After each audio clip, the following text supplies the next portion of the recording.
आप बार बार आप संभल की मस्जिद कर रहे हैं, मैं कह रहा हूं पूरे भारत के मुसलमानों का भविष्य दांव पर है। मंदिर मस्जिद मुद्दा भारत के अल्पसंख्यकों को वहां ले जाकर खड़ा कर देगा जहां से हम मुड़कर देखने के लायक भी नहीं बचेंगे।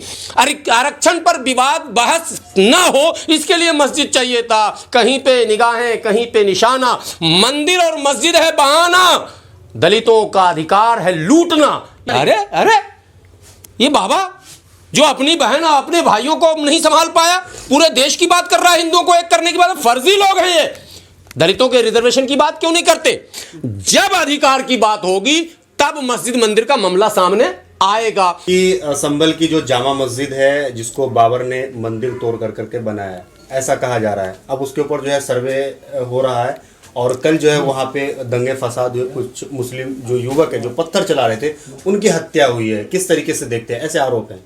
नहीं, हत्या किसकी हुई है ये अभी पुष्टि नहीं हुई कि वो पत्थर ही चला रहे थे। हत्या तो गोली से हुई है, ये बात सत्य है कि पत्थरबाजी हुई है, ठीक है। लेकिन सवाल जो आपने किया ना बड़ा गंभीर सवाल है। आपको सपने में आया था क्या कि बाबर जो है वो संभल आया था और उसने एक मंदिर को तोड़ के विशाल मस्जिद बना दी थी? ये सब मैंने वैसा बकवास है जैसे राष्ट्रवाद का नारा देकर हिंदुओं को एक करने की बात की जा रही है। ये भी बकवास है। आप लाख राष्ट्रवाद की बात करो, इतिहास को मिटा तो सकते नहीं हो। 5000 साल पहले इस देश में आर्यंस आए, ये किसी मुस्लिम इतिहासकार ने नहीं बताया, किसी दलित इतिहासकार ने भी नहीं बताया, किसी वामपंथी इतिहासकार ने भी नहीं बताया और किसी क्रिश्चियन इतिहासकार ने भी नहीं बताई। बोला किसने? छाती ठोक कर वोल्गा से गंगा तक किताब लिखी। बाल गंगाधर तिलक, आप लाल किला घूमने जाओगे या भारत के इस स्वतंत्रता के इतिहास को पढ़ोगे तो लाल बाल पाल आपने पढ़ा होगा अगर आप लोगों ने। भारत के सपूतों में उनकी गिनती होती है।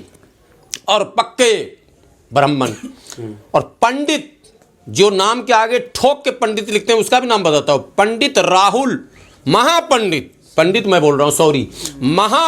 राहुल सांकृताइन, उसकी किताब में है the Arctic home in the Vedas books हैं। उसमें वो एक्सेप्ट कर रहे हैं, स्वीकार कर रहे हैं कि 5000 साल मात्र हुए हमें भारत में आक्रमण करके। मैं आया, यहाँ के मूल निवासियों को तहस नहस बर्बाद कर दिया हूँ, मैं आया हूँ। मैं नहीं कह रहा हूँ, वो कह रहे हैं महापंडित राहुल सांकृताइन।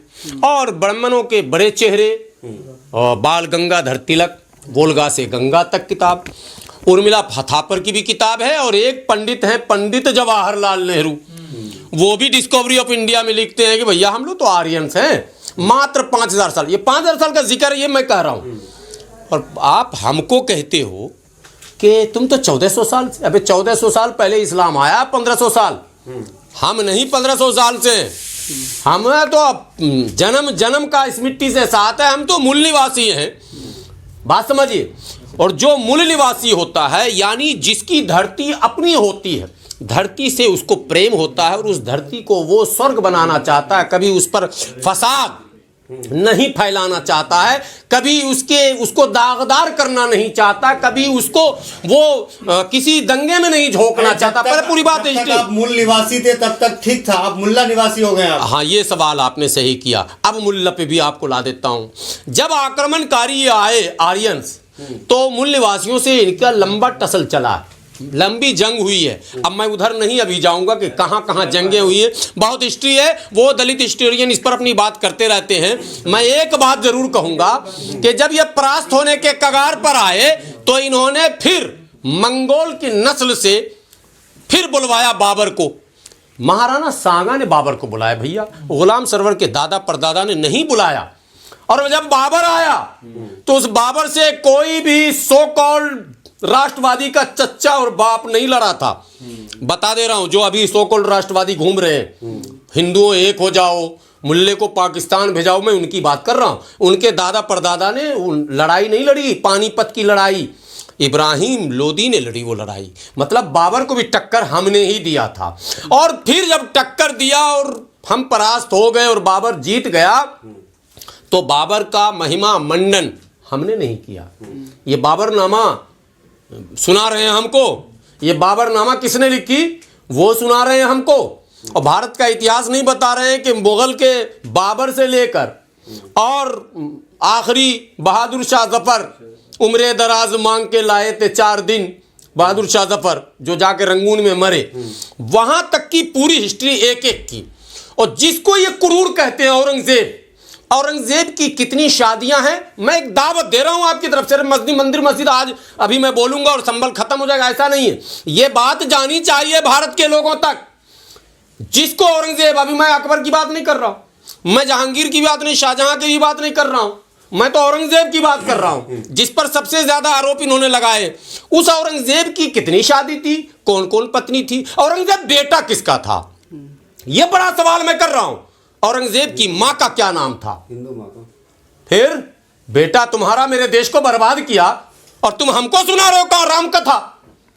औरंगजेब से या मुगल के किसी से भी हमारा क्या रिश्ता भाई, आक्रमणकारी तुम, आक्रमणकारी वो, तुम्हारा दोनों का पारिवारिक भी संबंध है, प्रशासनिक भी संबंध है, और एक नहीं हजारों नाम है, हमारा कोई संबंध नहीं। तुम ड्रामा करते हो इस मुल्क में। मूल निवासी जब जागा, माता सावित्री बाई फूले के जमाने में शिक्षा की बात हुई तो हम रोकने गए थे, यही लोग रोक रहे थे। बाबा साहब को लड़ाई जो लड़नी पड़ी, ये एक किताब का हवाला देते हैं, वो मंडल भी है, कमंडल, वो ट्विटर पर बहुत रहता है, ठीक है, मछली वाला जो भी है, उतना भी नहीं है, वो कहता है प्रोफेसर हैं कि पता नहीं क्या है, हमको नहीं समझ में आ रहा प्रोफेसर है क्या है। मतलब हद की भी हद होती है यार। जो इतिहास एक किताब रट लिए, और जो गवर्नमेंट ने किताब लिखी, बाबा साहब अंबेडकर राइटिंग एंड स्पीचेस, जो गवर्नमेंट सरकार भारत की लिखी है, उसमें जो लिखा उसका वो हवाला ही नहीं देता। बहरहाल मैं एक बात बहुत करीने का रखना चाहता हूं, वो ये कि आप हिस्ट्री में जाइए स्वतंत्र भारत की, स्वतंत्र भारत की। बाबरी मस्जिद में, स्वतंत्रता से थोड़ा सा पहले ले जाऊं आपको, बाबरी मस्जिद में पहला हमला कब हुआ, उसकी दीवार पर कब हमला हुआ, 1934 में। क्यों हुआ, जरा सा हिस्ट्री उलट के देखिए। 1917 के बाद धीरे धीरे जैसे जैसे अधिकार की बात सामने आने लगी, और जब साइमन कमीशन की बात आई, अंग्रेज जब इंसाफ करने लग गया, जिस अंग्रेज को कुरूर कह के मार के भगाए हो, भारत के दलितों के साथ और आदिवासियों के साथ उसने बहुत न्याय किया। मगर बदनसीबी ये थी कि दलित आदिवासी मारा, बहुत मारा अंग्रेज को, जाके इंडिया गेट पे देख लीजिएगा। जिसके शिक्षा की बात किया था उसने, जिसके स्वास्थ्य की बात किया था उसने, वह बिरसा मुंडा ने भी तीर कम नहीं चलाया भगाने के लिए अंग्रेजों को। लेकिन जो सच है वो तो सच है। तो साइमन कमीशन आया स्थितियों का मूल्यांकन करने। विरोध किसने किया, गांधी जी ने तो पूरी ताकत लगा दी थी। गांधी जी किसके प्रेशर में ताकत लगा रहे थे वो भी आप लोगों को पता है।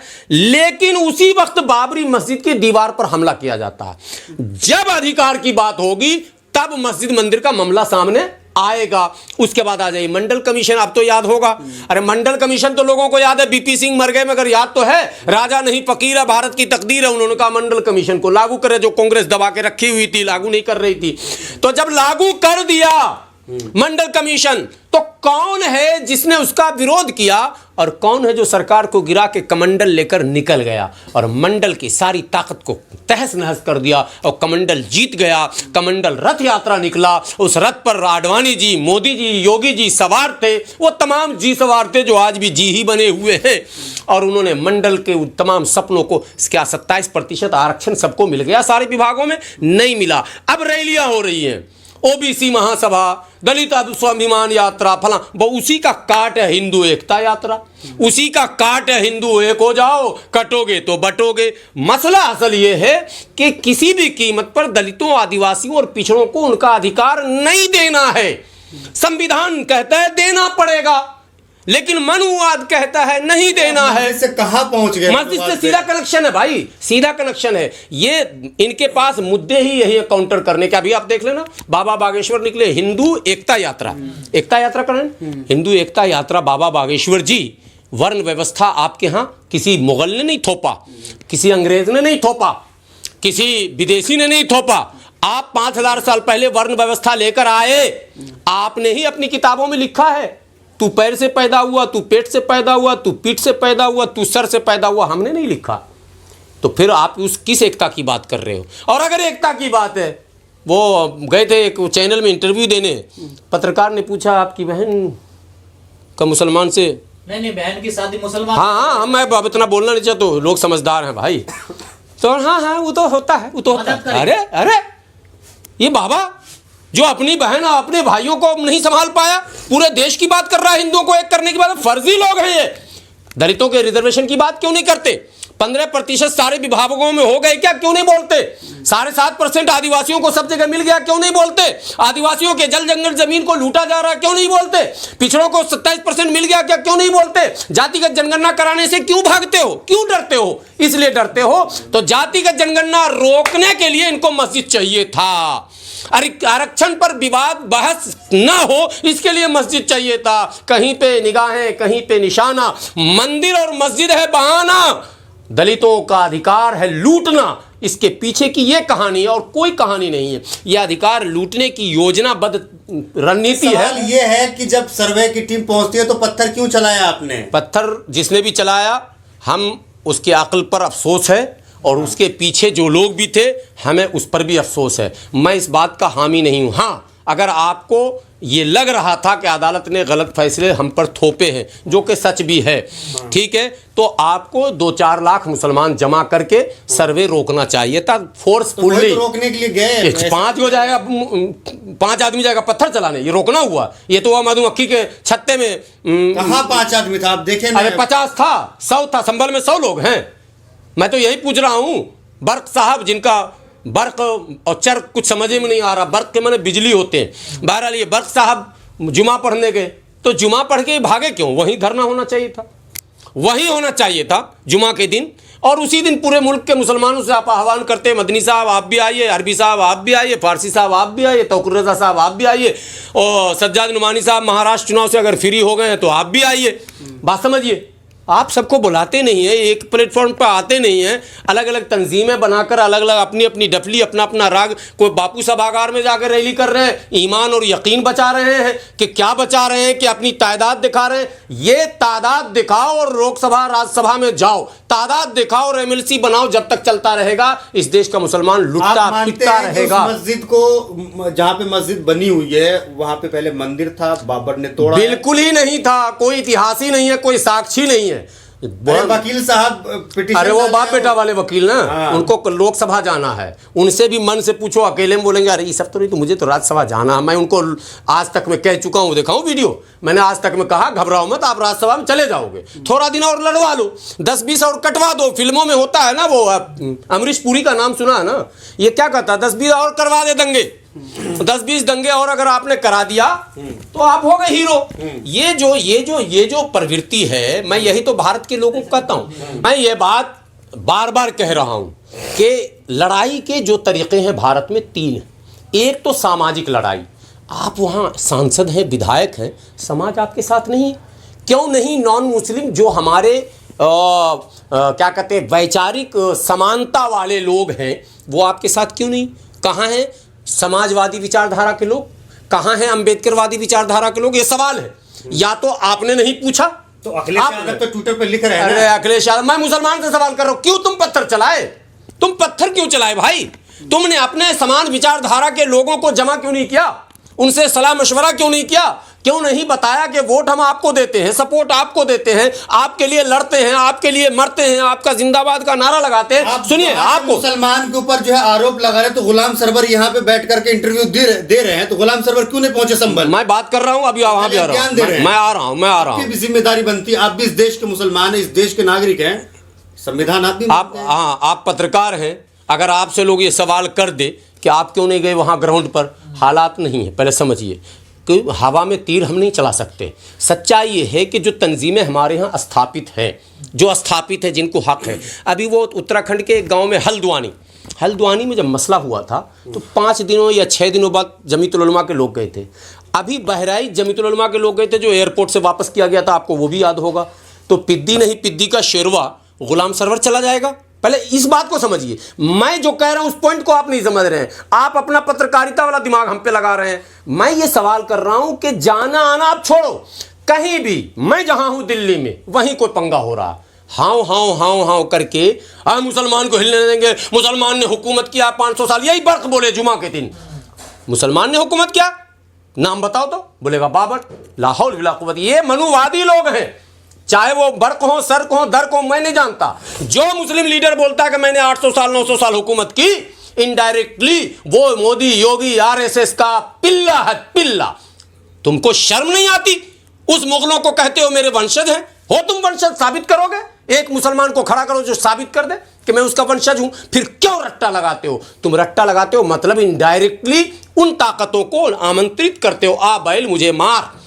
ठीक है, ऐलान डंके की चोट पर करो, इतिहास से साबित करो कि मुगल से हमारा कोई नहीं, मुगल से उनका रिश्ता जोड़ो, और जिससे आपका रिश्ता, हमारा रिश्ता भारत के मूल निवासियों से है। हमारे पूर्वज वहां से इधर आए उस व्यवस्था से, आप वहां से भाग रहे हो। और वो हिंदू बन के एक कर रहे हैं, आप मुसलमान बन के एक कर रहे हो। नहीं, इस देश में ऐसे गाड़ी नहीं चलेगी।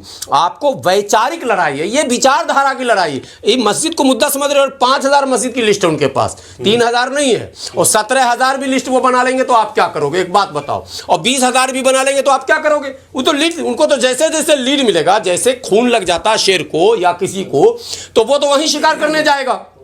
अयोध्या इनका प्रयोगशाला था, अयोध्या में इनको सफलता मिल गई। तो क्या लग रहा है? अरे भाई, 2 सीट वाली भाजपा, शेर को जो है मुंह खून लग गया बाबरी मस्जिद से, तो क्या लग रहा है कि जो संभल की मस्जिद है वो भी जख्मी होगा? प्रयोगशाला मैं बता रहा हूं, अयोध्या में ये साबित हो गया भारतीय जनता पार्टी 2 से 300-400 पहुंच गई, 300-400 पार नहीं पहुंची।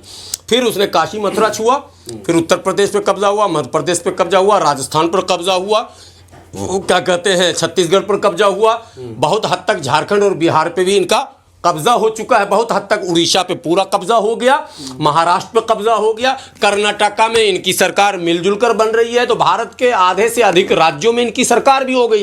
केंद्र में इनकी मजबूत सरकार 10 साल चल चुकी है और 11वां साल उनका स्टार्ट हो चुका है। तो मजेदार प्रयोगशाला तो यह है कि मस्जिद मंदिर का मुद्दा उठाओ और सत्ता पे मौज करो। अब आप समझिए, ये इनका एजेंडा। तो मस्जिद सौंप दीजिए ना उनको। ये तो बाबरी मस्जिद में कही गई थी, आप उल्टा अभी मत सवाल कीजिए। बाबरी मस्जिद में मुसलमानों का एक तबका कह रहा था, मैं इसीलिए कह रहा हूं, कह रहा था कि इस लड़ाई से, दावे से हम ही पीछे हट जाएं और एक ऐसा एग्रीमेंट किया जाए, मैंने भारत के उस साधु संत के समाज से, जिससे आगे के दरवाजे, हिंदू समाज से आगे के, हिंदू साधु समाज, ब्राह्मण समाज आप कहिए, उससे आगे के लड़ाई का दरवाजा बंद कर दिया जाए। जिसने ये बातें कही उस पर क्या क्या हुआ, मौलाना सलमान नदवी का हाल आपने सुना कि नहीं सुना?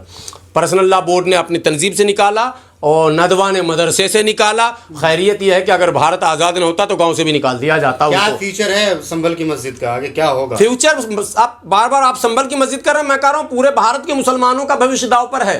मंदिर मस्जिद मुद्दा भारत के अल्पसंख्यकों को वहां ले जाकर खड़ा कर देगा जहां से हम मुड़कर देखने के लायक भी नहीं बचेंगे। इसलिए इस मुद्दे को अगर खत्म करना है, अगर करना है, तो वैचारिक समानता रखने वाले अंबेडकरवादी लोगों को, समाजवादी, यानी लोहिया, समाजवादी बोलते थे आप अखिलेश की तरफ चले, समाजवादी एक विचारधारा का नाम है, लोहियावादी, उस विचारधारा के लोगों को एक जगह लाकर, मिलकर, एक फोर्स बनाकर इनको काउंटर करना पड़ेगा। और इस मुल्क में मंदिर मस्जिद के मुद्दे को हमेशा के लिए समाप्त करके रोजी रोटी, पढ़ाई लिखाई, दवाई, कमाई, बराबरी, अधिकार, सम्मान, इसकी बात जो है स्थापित की जाएगी, तब जाकर मसले का हल होगा। कहते हैं, और ये फोर्स खुदा है वहां खुदेगा। देखिए, प्रधानमंत्री क्या कहते हैं, मुख्यमंत्री क्या कहते हैं, कुछ नहीं, इससे पहले भी प्रधानमंत्री आए जो आज साहिबे मसनद हैं, कल नहीं होंगे, किराएदार है, कोई जाती मकान थोड़ी है। ये आप मत बोलोगे जितना। अच्छा, मोदी से पहले अडवाणी नेता थे, आप लोग को पता, आप मुसलमान को मैं बोल ही देता हूं, बोलना नहीं चाहता। टीम के साथ जो वीडियो सामने आ रही है उसमें उत्तेजनक नारे लगाए जा रहे हैं, आप पत्थरबाजी की बात कर रहे हैं, वो कौन लोग हैं जो सर्वे के साथ नारे लगा रहे हैं? मैं यही तो कह रहा हूं, कब सीखोगे? 100 साल के बाद सीखोगे। तुम्हें पता नहीं चला कि अयोध्या में क्या क्या हुआ? तुम्हें पता नहीं है कि काशी में क्या क्या हुआ? तुम्हें पता नहीं भागलपुर में क्या क्या हुआ? तुम्हें पता नहीं कि मेरठ, मलियाना, हाशिमपुरा में क्या क्या हुआ? तुम्हें पता नहीं कि मुरादाबाद में क्या क्या हुआ? इसीलिए तो मैं कह रहा हूं, सवाल मेरा यही है कि तुम समाज के उस वर्ग को अपने साथ क्यों नहीं जोड़ पाते हो जिस वर्ग से जुड़कर उसका भी हित सुरक्षित रहेगा और तुम्हारा भी हित सुरक्षित रहेगा। बात कर रहे हैं वो तो कट्टर हिंदू है ना। अब जाइए गांव मोहल्ला में सर्वे कीजिए, सब बीजेपी वाले हैं। बीजेपी वाले होना और हिंदू होना, बीजेपी तो मुसलमान भी अभी कुदर की वोट दे दिया, मुझे दोनों बात कर रहे हैं क्या नहीं मैं कर बीजेपी वाले और हिंदू। नहीं, बीजेपी वाले तो शहनवाज भी जो देते हैं, है, कट्टर मुख्तार हिंदू भी है। नकवी भी है। बीजेपी होना ब्राह्मणिकल सिस्टम पर बिलीव करना, बात समझिए, जो मनुवादी सिस्टम है वो सिस्टम है, एक विचारधारा। सर असल में ये कहना चाह रहा हूं, दोनों दो चीजें। मैं वैचारिक बात कर रहा हूं, बीजेपी के अंदर उदित राज थे कि नहीं थे, तब भी वो वैचारिक दृष्टिकोण से अंबेडकरवादी ही थे। लाख आप उनको गाली दीजिए, मैं तो करीब से जानता हूं, और इसीलिए वो टिक भी नहीं पाए, वरना जमीर बेच के और लंबा रह सकते थे। हालांकि जमीर बेच के बेचारे गए ही थे। पत्रकार साहब ने सवाल किया था कि जो सर्वे की टीम है उन्होंने जय श्री राम मैं वही लौट रहा हूं। आरोप ये है कि पत्थर भी इसी वजह से चला है। मैं आखिरी बात कह रहा हूं, सुनिए। नहीं ना, आपको भी इल्म नहीं है। सुनिए गजेंद्र जी, मसला सच्चाई यह है कि प्रोवोक तो किया क्या उधर से, ये सच है, ये बात समझिए, मानिए।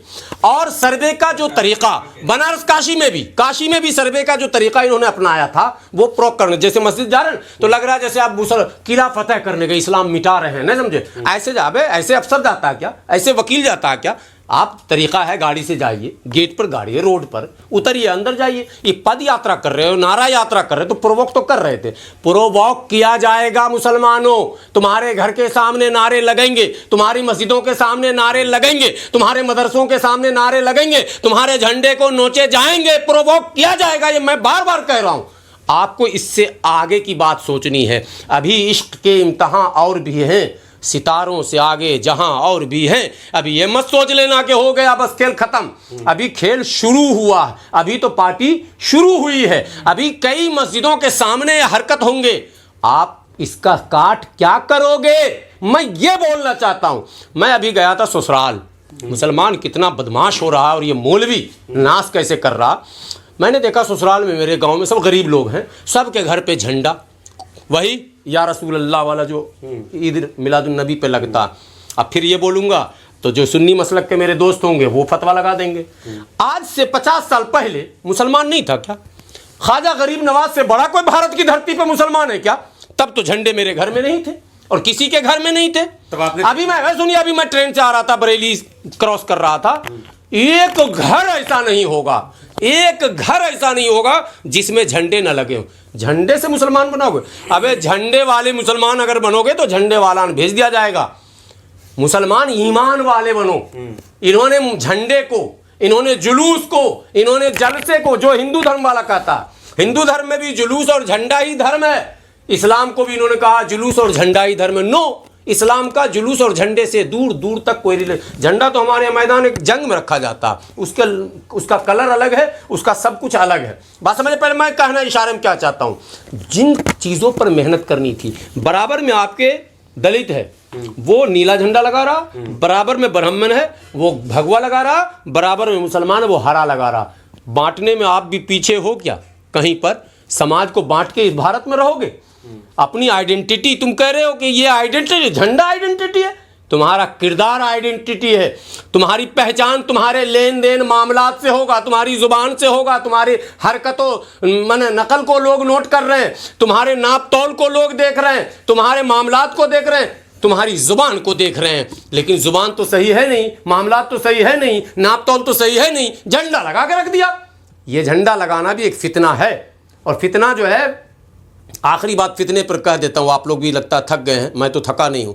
फितने पर आखिरी बात कह देता हूँ कि एक बहुत मशहूर शायर का शेर है, फितना सिर्फ झंडा लगाना नहीं है, नारा लगाना भी फितना। ये मैं नहीं कह रहा हूँ, एक शेर है बहुत मशहूर, हम लोग पढ़ते हैं कि अल्लाह से करे दूर तो तालीम भी फितना, अल्लाह से करे दूर तो तालीम भी फितना, औलाद भी, इमलाक भी, जागीर भी फितना, नाहक पे उठे गर तो शमशीर भी फितना, और शमशीर क्या है? नारे तकबीर भी फितना। ये शायर कहता। वो नारा जो सड़क पर लग रहा है, शमशीर के दम पे तो आपने मंदिर को तोड़ा है। अरे भाई, वो सलवार वाले तलवार की बात करते हैं, उनको सलवार का इतिहास पढ़वाइए, हमको ये सब फालतू की बात बोलने में मत उलझाइए। मैं मुसलमानों से बार बार बात करता हूँ, आप हिंदू भाइयों की तरफ ले जाते हैं कि भाई वो आरोप उनका है कि आप तलवार के दम पर आए। तो इनके 50 हिस्टोरियन जो है खुद अभी अभी एक ओझा बहुत फेमस चल रहा, उसने भी इसके ऊपर बयान दिया है, हिस्ट्री का पार्ट बताया है। और एक पुनियानी है, वो बार बार बोलते रहते हैं, और कई इतिहासकार इस पर अपनी राय रख चुके हैं। इसलिए इस पर बहस करने की ज़रूरत नहीं कि जिन्हों काटा था फला का, और काटा था तो तुम्हारा ही था भाई, मेरा रिश्ता ही नहीं है। इसीलिए मैं अपने लोगों को कहता हूँ, आपका रिश्ता नबी से, आपका रिश्ता रसूल से, आपका रिश्ता ख्वाजा से, आपका रिश्ता वली से, आपका रिश्ता सूफी से, आपका रिश्ता यहाँ सूफियों से अगर है तो आप भारतीय हैं, आपका रिश्ता अगर मुगल से है तो आप भी आक्रमणकारी हैं। एकदम ये आखिरी बात निचोड़ मैंने कह दिया। आखिरी सवाल आपसे लेना चाहेंगे कि जो जज साहब ने सर्वे का जो ऑर्डर दिया है, तो क्या लग रहा है कि वो जज साहब जो है वो जज साहब ने वर्शिप एक्ट का उल्लंघन किया है। हाँ। संसद में जो लोग हमारे सांसद महोदय हैं, हाँ। आज संसद चालू हुआ है, वो बाज़ाफ्ता वर्शिप एक्ट पर बहस कराएं। हाँ। या तो ये एक्ट समाप्त कर दीजिए, कोई बात नहीं, कर दीजिए। हाँ। देश को अगर बर्बाद ही करना है नहीं, लेकिन जब कानून है ऑलरेडी, अभी खत्म नहीं हुआ, मैं ये कह रहा हूं। हाँ। जब places of worship act already parliament से पारित है, हाँ। अभी वो डिसॉल्व नहीं किया गया, खत्म नहीं किया गया, तो फिर जज किस आधार पर सर्वे का फैसला दे रहे हैं? ये सवाल बहुत बड़ा सवाल है। जज के खिलाफ ही मुकदमा होना चाहिए, ये मेरी मांग है। जो 5 लोग जो मारे गए उसके जिम्मेदार फैसला देने वाले जज, पुलिस प्रशासन, सरकार और वो नेता जिन्होंने इन्हें प्रोवोक किया।